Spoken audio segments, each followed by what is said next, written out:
Hello，今次同大家介紹下奶袋，咁啊會講下點樣揀奶袋啦，點樣用啦，幾時會用奶袋定係用奶樽好啲呢？有時我哋會睇下佢嘅產地同埋佢哋嘅容量去選擇啦。有啲係密實袋咁樣嘅，就方形嘅；有啲咧就好似呢啲咁樣茶壺形嘅，咁啊方便倒奶一啲嘅。呢啲奶袋就係有個蓋可以扭實佢，佢嘅價格會貴啲啦，因為佢個蓋啦，所以我哋唔會成日都咁樣用咯，多數係去旅行啦。跟住介紹下幾時會用儲奶袋啦。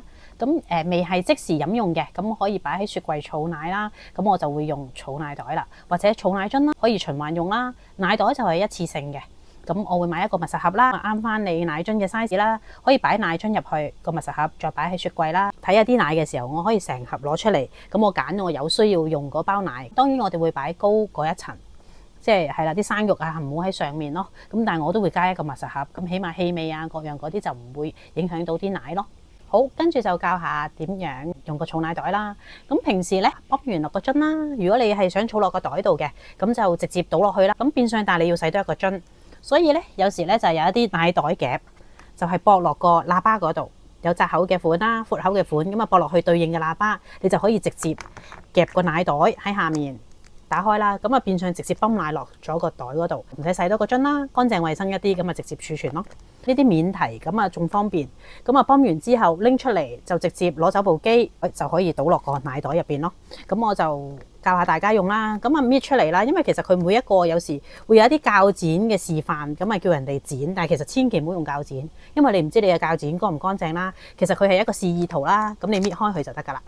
係啦，通常就係好容易搣嘅。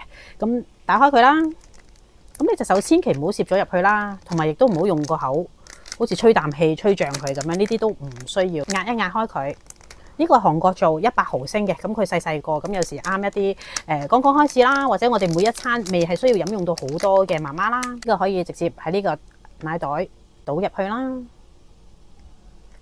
咁啊好方便嘅。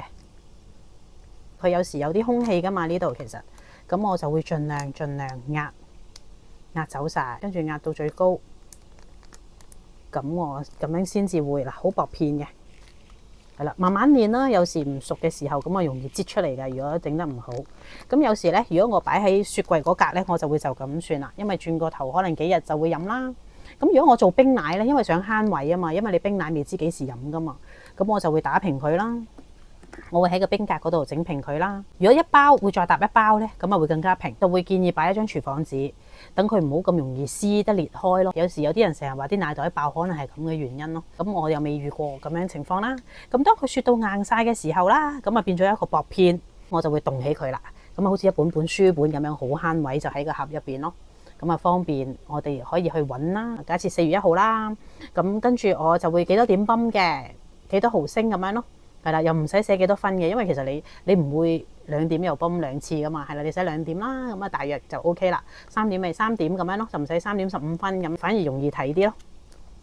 咁就係咁樣儲存啦。好想介紹下呢個啦，韓國製造啦，納米銀消毒技術嘅儲奶袋。咁納米銀咧就會令到啲袋有少少黃黃地。咁以前唔識咧，仲會覺得哇，點解啲人啲袋咁黃都攞出嚟二手賣嘅？原來納米銀呢一樣嘢咧係會黃嘅。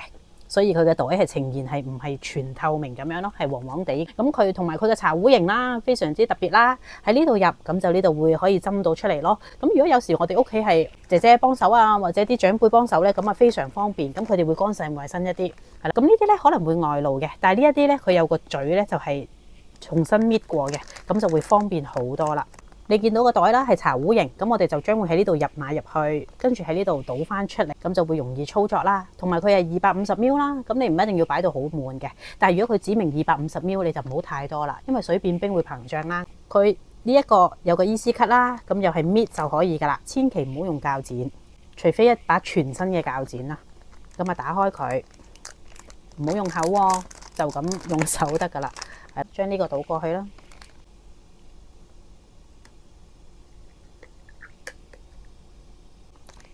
咁又係要擠走啲空氣。咁如果真係好難擠咧，我試過以前喺台面嗰度咁樣慢慢咁樣擠走啲空氣咯，你會容易操作啲，跟住快啲。呢啲有2條拉鏈，係啦 ，double zip 咁啊方便好多。咁又可以企啦，都係。同埋佢有一個感溫㗎。咁我又示範一下點樣倒翻出嚟啦。